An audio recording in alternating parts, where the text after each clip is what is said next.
Hello friends, welcome back.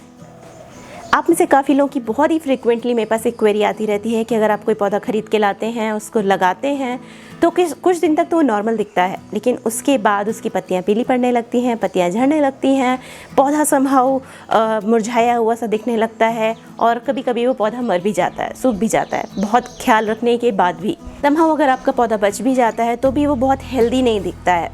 तो ऐसी हम क्या गलतियाँ करते हैं, उसकी बहुत देखभाल करने के बाद भी ऐसी क्या कमी रह जाती है कि हमारा पौधा अच्छे से ग्रो नहीं करता है, तो हम इसी के बारे में बात करने वाले हैं। तो बेसिकली आज मैं ऐसे 5 टिप्स शेयर करने वाली हूँ कि अगर आप कोई पौधा ख़रीद के लाते हैं, चाहे अपने लोकल नर्सरी से, चाहे आप ऑनलाइन ऑर्डर करके पौधा मंगाते हैं, या फिर कभी कभी हम जब कोई और सिटी विज़िट करते हैं या हिल स्टेशंस वगैरह जाते हैं घूमने, तो वहाँ से भी हम कुछ पौधे ख़रीद लाते हैं। तो आप वो पौधे जब खरीद के लाएं, उन्हें रिपोर्ट करें तो किन खास बातों का ध्यान रखें। रिपोर्टिंग के बाद भी आपको कुछ चीज़ों का ध्यान रखना बहुत ज़रूरी है, तो हम आज इसी सब के बारे में बात करने वाले हैं। तो जैसे मैंने अभी रिसेंटली 2 पौधे ऑनलाइन मंगाए हैं। काफ़ी टाइम से मैं ग्रेप्स की सीडलेस वैरायटी का पौधा सर्च कर रही थी, मुझे लोकल नर्सरीज़ पे कहीं भी नहीं मिल रहा था, और एक चीकू का प्लांट मैंने ऑनलाइन ऑर्डर किया है वेबसाइट से, जिसका नाम है bonsaiplants.nursery.com। अगर आपको याद हो तो एक बार मैंने इनके थ्रू भेजे हुए 2 पौधों की अनबॉक्सिंग भी की थी। इन्होंने भेजा था ड्रैगन फ्रूट का प्लांट और बारहमासी मौसमी का पौधा। दोनों ही पौधे अच्छा परफॉर्म कर रहे हैं, ग्रोथ दिख रही है दोनों में, ना सूखे ना मुरझाए। हाँ, इनके प्लांट का साइज़ थोड़ा छोटा था, तो मैंने अपना फीडबैक दिया था। उसके बाद इन्होंने काफ़ी सारे चेंजेस किए हैं अपने प्लांट सेल करने की पॉलिसीज़ में, स्टाइल में, तरीके में और क्वालिटी में। अगर आप कोई प्लांट ख़रीदना चाहते हैं तो उनके व्हाट्सएप पे आप कांटेक्ट करें और वो लाइव प्लांट आपको वीडियो बना करके भेजेंगे। आप देखिए, अगर आपको पौधा पसंद आता है, हेल्दी दिखता है, हाइट वाइज ठीक लगता है, तो आप बोलिए हाँ ठीक है, ये पौधा चाहिए, आप ये प्लांट सेंड करो।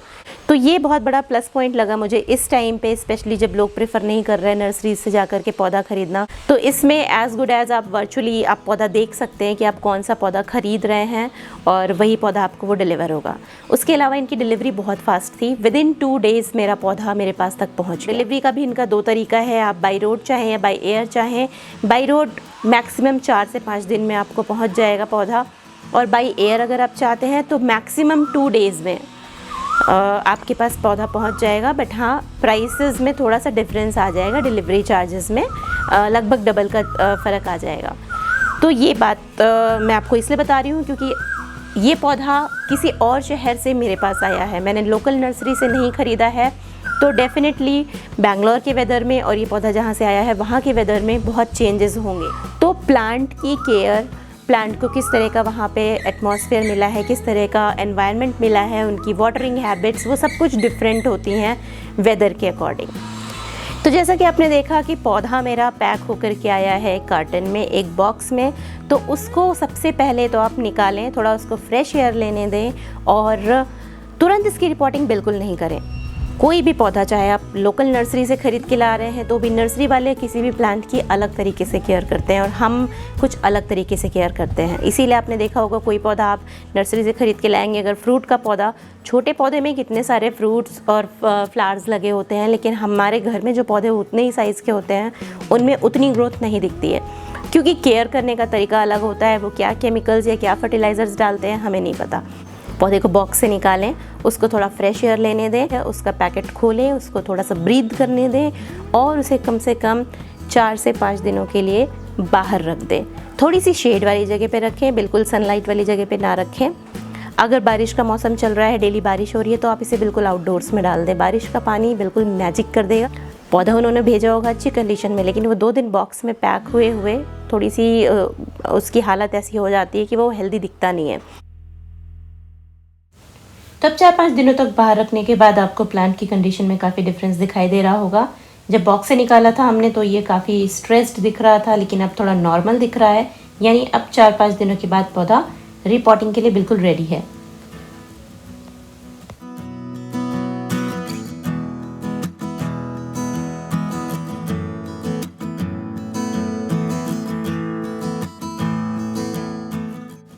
तो उसके लिए हम इसको प्लास्टिक से निकाल के सबसे पहले इसकी सॉइल की लेयर हटाएंगे और इसकी रूट को थोड़ा लूज़ करेंगे, क्योंकि जैसा कि आप देख सकते हैं कि इस प्लांट की रूट्स चिकनी मिट्टी में पैक्ड हैं। चिकनी मिट्टी सिर्फ एक्वेटिक प्लांट्स की ग्रोथ के लिए अच्छी होती है, बाकी किसी भी प्लांट को अगर आप चिकनी मिट्टी में ग्रो करेंगे तो उसकी रूट्स फैल नहीं पाएंगी।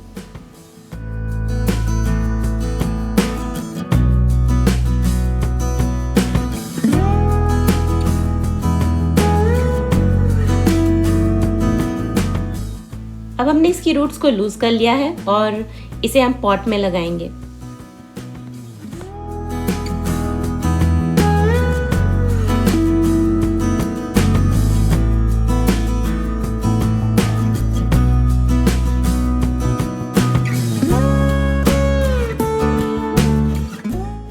इस पॉट में मेरा गार्डन सॉइल है, उसके साथ ही मैंने इसमें कोकोपीट और कंपोस्ट भी मिक्स कर रखा था। यूजुअली मैं पॉटिंग मिक्स जब भी रेडी करती हूँ तो जो भी मेरे पास खाली पॉट्स पड़े होते हैं उनमें वो भर के रख देती हूँ। ये चीकू का पौधा हाइब्रिड वैरायटी का है, तो इसमें 6 से 8 महीने में ही फल आना शुरू हो जाएंगे, इसलिए मैं इसे अभी पॉट में लगा रही हूँ और जब पौधा काफ़ी बड़ा हो जाएगा तो इसको मैं ज़मीन में रिपॉट कर दूँगी। ठीक उसी तरह मैं ग्रेप्स की प्लांट की रूट्स को भी लूज़ करूँगी सॉइल हटा के और इसे मैं गार्डन में लगाऊंगी। क्योंकि ये एक क्रीपर वाइन है तो इस बहुत तेज़ी से फैलता है, इसको ज़्यादा स्पेस चाहिए, पॉट में अच्छे से ग्रो नहीं होगा।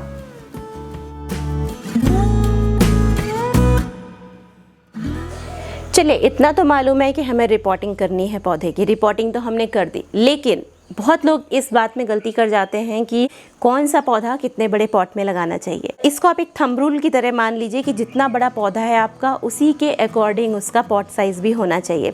अगर आप बहुत छोटे पौधे को बहुत बड़े पॉट में डाल देंगे कि डायरेक्ट मुझे चेंज करने की ज़रूरत ना पड़े, डायरेक्ट उसी में वो पौधा ग्रो हो, तो वो गलत होता है। होता क्या है, वो उसमें अच्छे तरीके से सर्वाइव नहीं कर पाएगा और एक थोड़ा सा साइकोलॉजिकल भी हो जाता है कि मैंने इसमें पौधा लगाया है, ये ग्रो ही नहीं हो रहा है, क्योंकि हम पॉट के साइज़ में के प्रोपोर्शन में पौधे की ग्रोथ को मेज़र करने लगते हैं। हम सोचते हैं इतना बड़ा पॉट है, अरे पौधा तो इतना ही छोटा है, बढ़ ही नहीं रहा है। तो इसलिए आप हमेशा इस बात का ध्यान रखें कि जितना बड़ा आपका पौधा है उसी के प्रोपोर्शन में आपका पॉट होना चाहिए। अगर आप छोटी सीडलिंग्स तैयार करके लगा रहे हैं तो उसको बहुत बड़े पॉट में ना लगाएं, उसके अकॉर्डिंग उतना ही बड़ा पॉट चूज़ करें जिसमें उसे उतना न्यूट्रिशन मिल सके, उतना पानी वो होल्ड कर सके।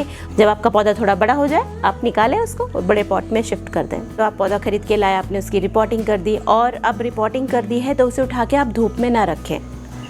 उसको आप उठा करके ऐसी जगह रखें जहाँ उसे थोड़ी सी शेड मिले, पार्शियल छनी हुई धूप मिले। और अगर आप उसे डायरेक्ट धूप में रख देंगे तो अगेन उसके लिए शॉक हो जाएगा, बहुत ज़्यादा धूप लगेगी तो, क्योंकि आपने उसे रिपॉट किया है, उसकी मिट्टी थोड़ी सी निकाली है, रूट्स थोड़ी सी लूज़ की है, तो उसे थोड़ा सा टाइम एडजस्ट करने के लिए चाहिए। लेकिन अगेन अगर बारिश हो रही है आपके एरिया में तो आप बिल्कुल उसे बेफिक्र होकर बाहर रख दें।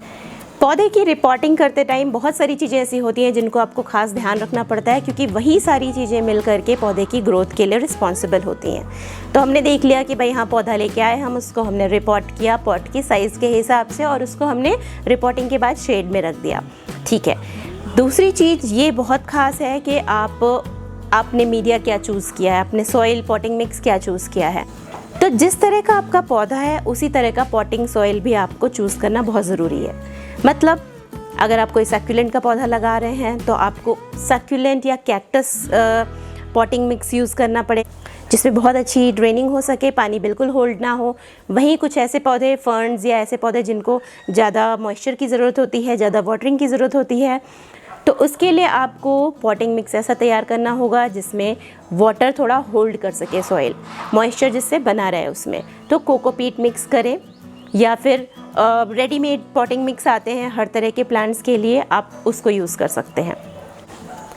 इसके साथ ही एक बहुत इंपॉर्टेंट चीज़ होती है जो हम यूजली नेगलेक्ट कर जाते हैं। पौधों को एक ही समय पे पानी डालना बहुत ज़रूरी होता है।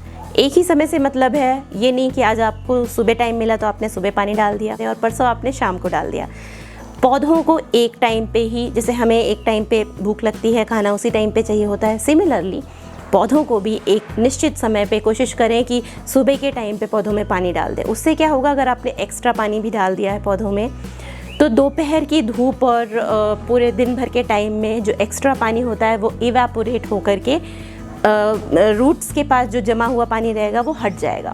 तो बेसिकली आपके पौधे को नुकसान नहीं पहुंचेगा। वरना अगर आप शाम को पानी डालेंगे, रात भर वो एक्स्ट्रा पानी रूट्स के पास जमा रहेगा। नेक्स्ट डे आपने फिर सपोज नेक्स्ट डे आपने सुबह डाल दिया पानी, तो एक्सेस वाटर से आपका पौधा रूट रॉट होने लगेगा और आपको समझ नहीं आएगा कि इसमें क्या हो गया सडनली। तो पानी की कोशिश करें कि आप एक ही टाइम पे डालें और बहुत ज़्यादा पानी ना डालें, क्योंकि 90% प्लांट्स एक्सेस वाटरिंग से ही मरते हैं। इसके अलावा लास्ट और बहुत ख़ास पॉइंट है, यूजुअली मैंने देखा है लोगों की एक सोच होती है कि हर 10 दिन पे ढेर सारा फर्टिलाइज़र डालते रहें, पौधों को बहुत अच्छे से ग्रो करेंगे। ऐसा बिल्कुल नहीं होता है। कोशिश करें कि आप जितना बड़ा आपका पौधा है, जितना बड़ा पॉट है, उसी के हिसाब से फर्टिलाइज़र डालें। ये नहीं कि आपने ढेर सारा फर्टिलाइज़र लिया, छोटे से पॉट में भर दिया, उससे पौधा जल सकता है। इसके अलावा कोशिश करें कि नेचुरल फर्टिलाइज़र्स का यूज़ करें, केमिकल बेस्ड फर्टिलाइज़र्स आप ना ही यूज़ करें। काऊ डंग मैन्योर, वर्मी कंपोस्ट बेस्ट हैं सभी प्लांट्स के लिए, चाहे वो आपके फ्लावरिंग प्लांट्स हों, फ्रूट्स प्लांट्स हों, ऑर्नामेंटल प्लांट्स हों, कुछ भी हो। इन्हीं से आप लिक्विड फर्टिलाइज़र्स भी बना सकते हैं। जैसे मैंने पहले बताया था कि चाहे काऊ डंग मैन्योर हुआ, उसको आपने पानी में ओवरनाइट डाल करके भिगो दिया, उसके बाद आप नेक्स्ट डे उसको छान लें कपड़े से, जो लिक्विड तैयार हुआ वो आपका लिक्विड फर्टिलाइज़र हो गया। तो बहुत ही आसानी से आपने लिक्विड फर्टिलाइज़र भी यूज़ कर लिया। अगर आप ऐसे डायरेक्ट काऊ डंग मैन्योर डाल रहे हैं अपने मिट्टी में, तो डायरेक्ट आप ना डालें, उसको मिट्टी के साथ मिक्स करें, उसके बाद ही डालें, वरना आपका पौधा जल जाएगा, क्योंकि बहुत हार्श होता है ये। तो फर्टिलाइज़र्स का यूज़ आपको उतना ही करना है जितना बड़ा आपका पौधा है, जितना बड़ा आपका पॉट है, जितना वो बेयर कर सकता है। बहुत ढेर सारा फर्टिलाइज़र ना डालें और हर हफ्ते 10 दिन पे ना डालें। तो ये थे कुछ पॉइंट्स जो मुझे लगा आपके साथ डिस्कस करना ज़रूरी है कि अगर आप कोई पौधा खरीद के लाते हैं तो उसे तुरंत रिपोर्ट ना करें, प्लस रिपोर्ट करने के बाद आपको किन खास बातों का ध्यान रखना है। वो सारी चीज़ें अगर आप करेंगे तो कभी भी आपका पौधा मरेगा नहीं, मुरझाएगा नहीं, सूखेगा नहीं और टाइमली अच्छी ग्रोथ करेगा। फ्लावर्स आएंगे, फ्रूट्स आएंगे और आपको भी लगेगा कि हाँ, मेरा पौधा हेल्दी है। उम्मीद है आपको आज का वीडियो पसंद आया होगा। पसंद आया है तो इसे लाइक और शेयर ज़रूर करें, और अगर आप नए हैं मेरे चैनल पे तो इसको सब्सक्राइब ज़रूर करें। फिर मिलती हूँ एक और वीडियो के साथ। बाय।